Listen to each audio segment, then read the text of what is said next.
한번 따라서 해볼까요? 분노와 혈기를 다스리는 법을 배우자. 말씀을 상고할 때 은혜가 되기를 주의 이름으로 축복합니다. 이제 프랑스와 스페인이 산불로 인해서 국가 비상사태까지 이르게 되었는데 진화가 잘 이제 되고 있어서 참 감사합니다. 얼마 전에는 또 쿠팡 분류센터가 큰 불이 나서 더 확대되지 않고 또 진화가 되어서 너무 감사하고요. 우리나라가 매번 산불이 크게 일어나는데 요즘에 조금 이제 안정이 돼서 또한 감사를 드립니다. 산불이 일어날 때 애초에 큰 불로 시작하지 않죠. 아주 적은 불씨가 시작이 되어서 거대한 산불로 이제 번지게 됩니다. 지난번에도 우리의 산불이 담배꽁초를 차를 타고 가다가 버렸는데 그 담배꽁초의 불이 거대한 산불로 이어졌다라고 그렇게 이제 말을 하고 있죠. 농촌에서는 쓰레기를 태우다가 그 쓰레기가 타고 있는 가운데 불씨가 널러간다고 합니다. 산으로 널러가서 옮겨 붙어서 큰 산불로 번지게 된다라고 그렇게 이야기를 하죠. 이처럼 적은 불씨가 어마어마한 산을 태우는 것처럼 우리의 분노와 혈기도 그렇다. 우리의 분노와 혈기도 처음에는 아주 사소한 것이죠. 처음에는 아주 작은 겁니다. 작은 말씨, 작은 서운함, 작은 상처, 이것이 번져서 거대한 분노로 바뀌게 되고 모든 것이 파괴되는 그러한 일들이 우리의 삶 가운데서 일어나고 있더라. 오늘 본문에서 보면은 그 분노와 혈기에 대해서 말씀을 하고 있는데, 에서 한 사람의 분노 때문에 한 가정이 무너지는 그런 모습을 우리는 창세기 28장에서 27장에서 보게 됩니다. 에서의 분노를 통해서 야곱이 이제 도망가는 신세가 됩니다. 에서의 분노 때문에 어머니 리브가는 아들을 잃게 되고, 에서의 분노 때문에 이삭의 그 가정이 완전히 파탄에 이르는 그런 모습을 우리는 본문에서 보게 됩니다. 이 에서의 분노 때문에 어머니 리브가는 이제 아들 야곱에게 이처럼 말을 하죠. 내 형의 도가 풀리기까지 하란에 가서 삼촌 라반의 집에 잠깐 있으라. 형의 도가 풀리면은 내가 너를 다시 부르리라. 그런데 여기 내 형의 노가 풀리기까지, 이 노라는 것은 히브리어로 이제 해마라는 뜻을 가지고 있어요. 그러니까 히브리어 문화에서는 이 분노라는 것이, 혈기라는 것이 어떻게 해석이 되느냐 하면은 이 마음 속에서 타오르는 불이다, 이렇게 설명이 되고 있습니다. 마음에서 타오르는 불. 그런데 이 불이라는 것이 나쁜 것이 아니잖아요. 마음에서 타오르는 이 불은 애초에 따뜻한 것을 말을 합니다. 마음에서 타오르는 불은 이것이 진정이 되었을 때는 시작으로 말을 하자면은 사랑의 뜻을 가지고 있고 좋은 것, 따뜻함을 의미해요. 이제 이 불을 잘 다스리면은 우리는 밥도 만들고, 불을 잘 다스리면은 국도 만들게 되고, 이제 여러 가지 반찬도 만들어지게 되잖아요. 그런데 이 불이 다스려지지 아니하면은 어떻습니까? 생선을 굽다가도 생선이 다 타버리는 거예요. 이것이 더 확대되면은 온 집을 다 태울 수도 있고, 이제 서두에 말씀을 드린 대로 이제 쿠팡 분류센터, 어마어마한 그런 물건들, 그런 모든 재산을 다 잿더미로 만들 수도 있다, 이 말이에요. 옛말에 우리 선친들은 그런 말을 했어요. 불이 아궁이 안에 있을 때는 방도 따뜻하게 하고 그러지만은 불이 아궁이 밖으로 나오게 되면은 초가삼간을 다 태워버린다라는 그런 말도 있죠. 분노도 똑같다, 이 말이에요. 분노는 타오르는 불, 마음에서 타오르는 불인데 이것이 잘 다스려지면은 사랑으로 나타나고, 이것이 잘 다스려지면 하나님께 영광이 되지만은 다스려지지 않고 또 통제되지 아니하면은 이제 이삭의 가문처럼 가정이 파탄나기도 하고, 이 분노가 혈기가 다스려지지 아니하면은 교회가 파탄나기도 하고 내 영혼도 죽고 상대방의 영혼도 죽고 엄청난 파괴력을 가지고 있다라는 사실입니다. 이제 분노하고 상처받는 관계는 대부분 어떤 사람들일까요? 아주 먼 관계에 있는 사람일까요? 아주 가까운 사람에 의해서 상처받는다. 가까운 사람들에게 대부분 분노한다 이 말이에요. 그래서 평생 같이 해야 할 사람들이고 일생을 같이 살아야 할 사람들인데 이제 서로 혈기를 다스리지 못하고 이 분노를 다스리지 못하고 그냥 폭발을 해버리니까 어떻습니까? 평생을 같이 해야 할 사람들이고 한 가족인데 오늘 이삭의 가정처럼 완전히 파탄에 이르게 된다 이 말이에요.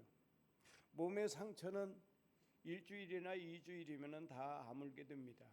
아무리 큰 수술을 해도 1, 2주면 다 아물게 돼요. 그러나 마음의 상처는 얼마나 갑니까? 마음의 상처는 한 달이 갈 수도 있고 1년이 갈 수도 있고 10년, 20년이 갈 수도 있고 마음의 상처는 쉽게 아물지 않고 일생, 평생을 가기도 한다라는 사실을 우리는 알아야 합니다.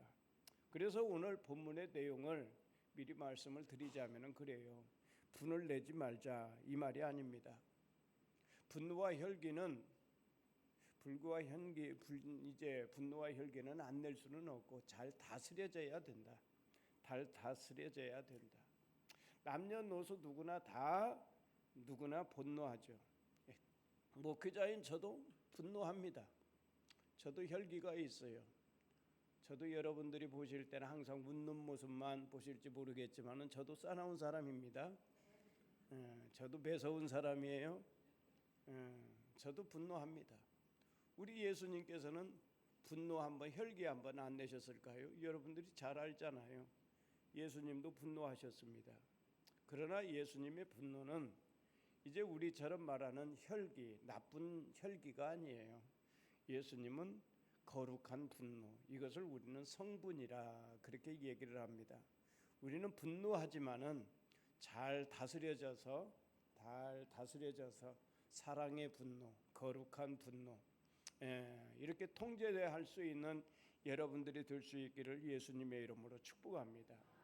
이 분노의 문제가 뭐냐 하면은 이제 우리는 이런 죄성, 이 분노라는 이 죄성을 가지고 있는데 이 죄성은 완전히 해결되지 않는다.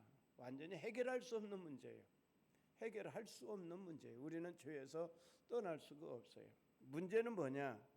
분노가 나를 지배해서는 안 된다라는 사실이에요. 분노가 나를 지배하고 분노가 나를 지배해서 통제되지 않는 상태에 이르게 되면은 그게 문제예요. 그게 문제. 모든 것이 다 파괴되고 파탄에 이르게 된다라는 사실이에요. 이제 이 분노라는 것은 서두에 말씀을 드린 대로 작은 것으로부터 시작을 합니다. 에서의 분노가 어떻게 해서 시작이 되고 에서의 분노의 이제 마지막 결론은 어떻게 끝납니까? 에서의 분노는 동생 야곱한테 상처를 받았어요. 이놈이 내 장자권을 빼앗아. 그런데 두 번째 아버지가 축복을 한다고 할 때에 나로 위장을 하고 형 에서로 위장을 하고 사냥한 짐승인 것처럼 양을 잡아다가 아버지에게 별명을 바치고 아버지한테 몽땅 축복을 다 받아가 버려. 동생한테 속임을 당하고 이것이 마음의 상처가 되었어요. 마음의 상처로 끝난 것이 아니라 이것이 확대되어서 분노로 커지게 되죠. 분노의 결말이 무엇이었습니까?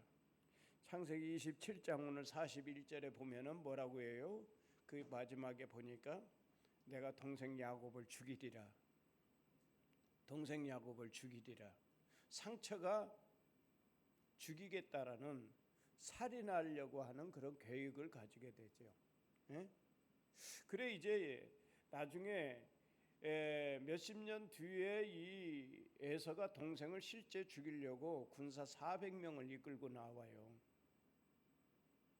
하나님의 간섭, 하나님의 개입이 없었다라면 아마 야곱은 꼼짝없이 죽었을 것입니다. 그런데 다행히 하나님께서 개입하시고 에서의 마음을 녹이셔요.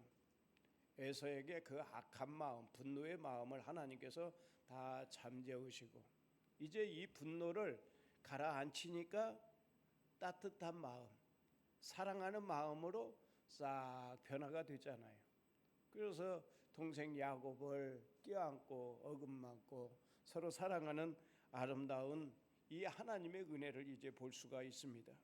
그러므로 오늘 그리스도인은 분노를, 혈기를 잘 다스릴 수 있어야 된다. 이 다스리는 법을 우리는 배우고 실천하면서 사랑을 드러낼 수 있는 우리 성도들이 될 수 있기를 예수님의 이름으로 축복합니다. 분노가 다스려져야지. 그래야 우리가 사랑의 사람으로 살 수가 있지. 분노가 다스려지지 아니하면은 사탄의 통로가 된다라는 사실을 우리는 잘 알아야 합니다. 에베소서 4장 26절로 27절에 말씀을 하고 있어요. 분을 내어도 죄를 짓지 말며 해가 지도록 분을 품지 말라. 분을 품지 말고. 말씀이 나옵니까? 우리 같이 한번 읽어볼까요? 분을 내어도 죄를 짓지 말며 해가 지도록 분을 품지 말고 마귀에게 틈을 주지 말라. 에베소서 4장 26절로 27절 말씀입니다. 여기에서 중요한 두 가지의 내용을 우리가 기억할 수 있어야 하는데, 첫째는 뭐냐? 분을 품지 말라. 분을 품지 말라. 해가 지도록 분을 품지 말라. 분을 품지 말라. 그리고 마귀에게 틈을 주지 말라. 마귀에게 틈을 주지 말라. 사탄은 우리의 삶을 한순간에 무너뜨리지 않습니다. 사탄은 두 사람 사이에 틈을 삐집고 들어와요. 그래서 두 사람의 관계를 파탄낸다 이 말이에요. 이것이 바로 에베소서 4장의 핵심 말씀이에요. 여러분, 물을 한가득 담고 있는 저수지 댐이 한순간에 무너지는 거 봤습니까? 절대 한순간에 무너지지 않아요. 어떻게 해서 시작이 됩니까? 아주 미세한 물구멍이 한두 방울 나온다고 할 때 그 한두 방울이 서너 방울이 되고 이제 그것이 가느다란 물줄기가 되면서 나중에는 댐을 무너뜨려서 완전히 댐을 파괴하는 것이 바로 이제 적은 틈이다 이 말이에요. 사탄이 우리 그리스도인의 삶 가운데서, 인간관계 가운데서 사탄이 어떻게 해서 틈을 타냐? 분노의 틈, 혈기의 틈을 탄다. 그 혈기를 통해서 인간관계가 파탄나고 이삭의 가정처럼 완전히 파탄에 이르게 되는 것이 바로 사탄이 누리는 것이다라는 사실입니다. 제가 알고 있는 두 사람이 있어요. 두 사람이 농사를 짓는데 한 동네에서 이제 바로 옆에 같이 논밭이 있고 같이 사이좋게 지내던 사람이에요. 동네 이웃이고 같이 농사를 짓고 바로 논밭이 서로 붙어 있으니까 얼마나 친하게 지냈겠어요. 그런데요, 둘 사이가 갈라졌어요.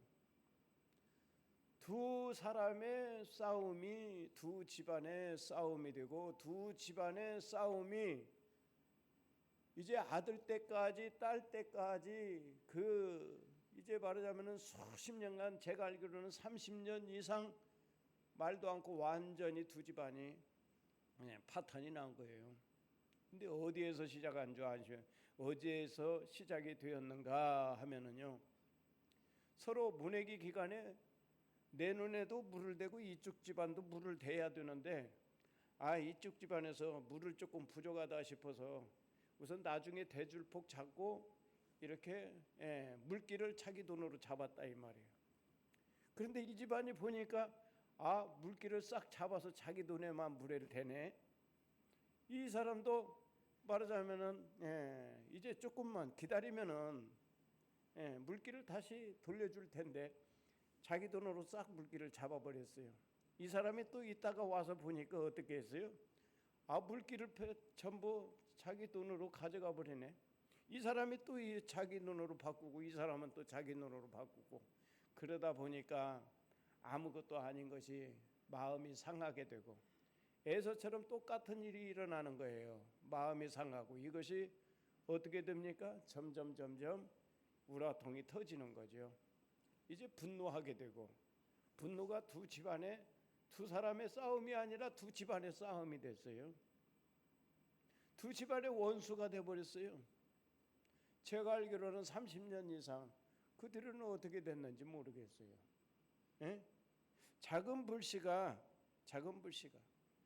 이것을 잘 다스렸으면은 아주 가까운 관계로 가까운 동네 사람으로 친근하게 지냈을 텐데 이 작은 불씨를 다스리지 못해서 큰 불이 되어 가지고 30년의 세월을 삼켜버렸다 이 말이에요.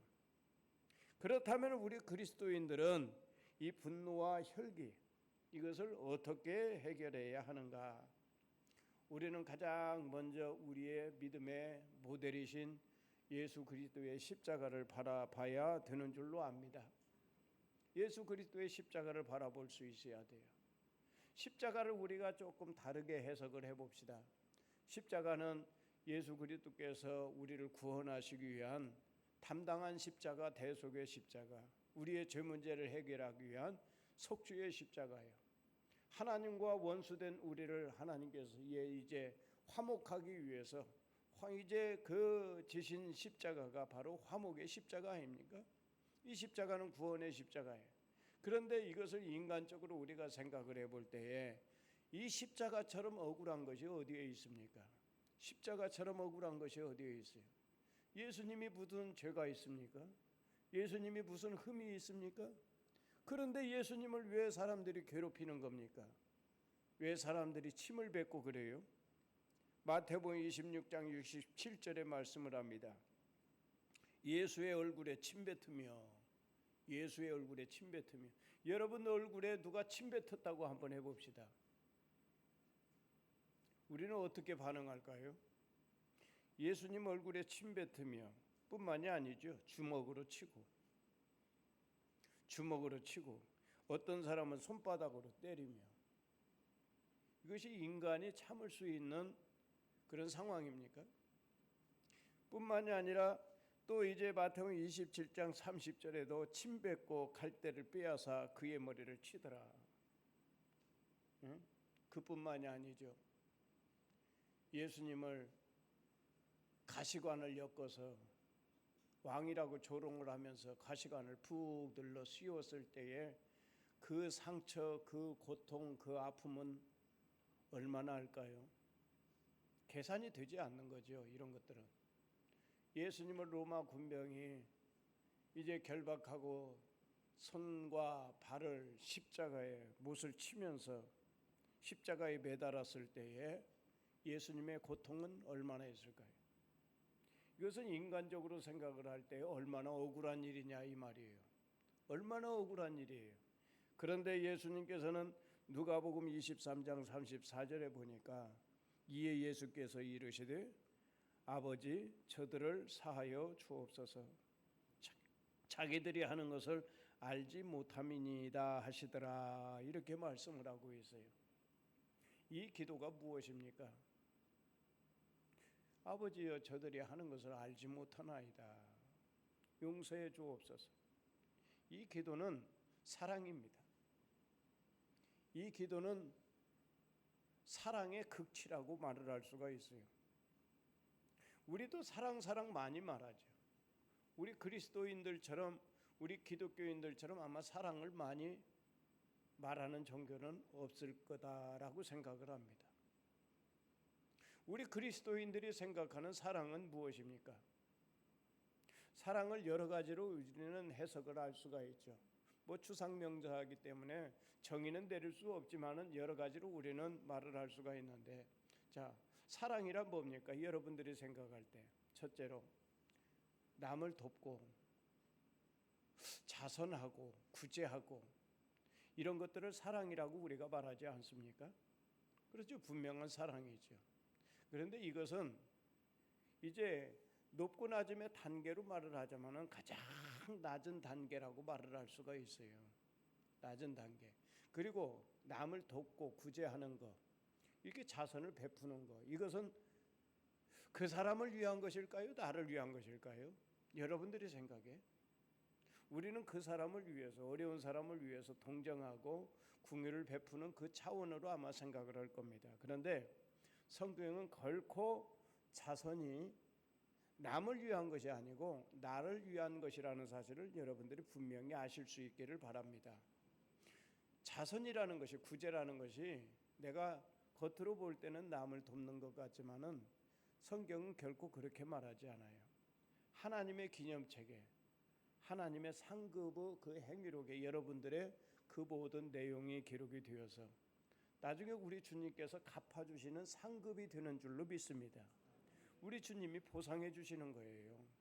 그래서 이 자선이라는 것이, 구제라는 것이 결코 남을 위한 것이 아니라 나를 위해서 하는 것이다 라는 사실을 우리는 잘 알아야 합니다. 두 번째요, 사랑이라는 것은 또 무엇입니까? 이제 원수를 우리 주님께서는 뭐라고 말씀을 합니까? 원수를 어떻게 대하라고 말을 합니까? 원수를 위해서 기도해주고 원수를 위해서 축복해주고 그러지 않습니까? 마태복음 5장 44절에 보니까 나는 너희에게 이르노니, 우리 예수님께서 말씀을 하는 거예요. 나는 너희에게 이르노니 너희 원수를 사랑하며 너희를 박해하는 자를 위하여 기도하라. 박해하는 자를 위해서 기도하라. 여기서 한번 물어봅시다. 이 말씀이 원수의 변화를 말을 합니까? 우리 그리스도인의 변화를 말을 합니까? 원수는 변하지 않아요. 원수는 그대로 원수로 있어요. 그런데 그 원수를 위해서 기도하고 원수를 사랑하고 원수를 위해서 축복하는 것은 누가 변했다라는 거예요? 내가 변했다라는 거예요. 내가 변했다. 우리 그리스도인이 변하는 것, 내 자신이 변하는 것이, 이것이 사랑이다 이 말이에요. 내가 변화가 되어야 남을 위해서 기도할 수 있는 것이고요. 내가 변해야 축복할 수 있는 것이고, 내가 변해야 사랑할 수 있는 것이지, 내가 변하지 않고서는 절대 할 수 없는 겁니다. 예수님께서 바로 사랑은 뭐냐? 사랑의 이것도 중간 단계라고 볼 수 있어요. 최고의 사랑은 아니다. 그러면 최고의 사랑은 무엇일까요?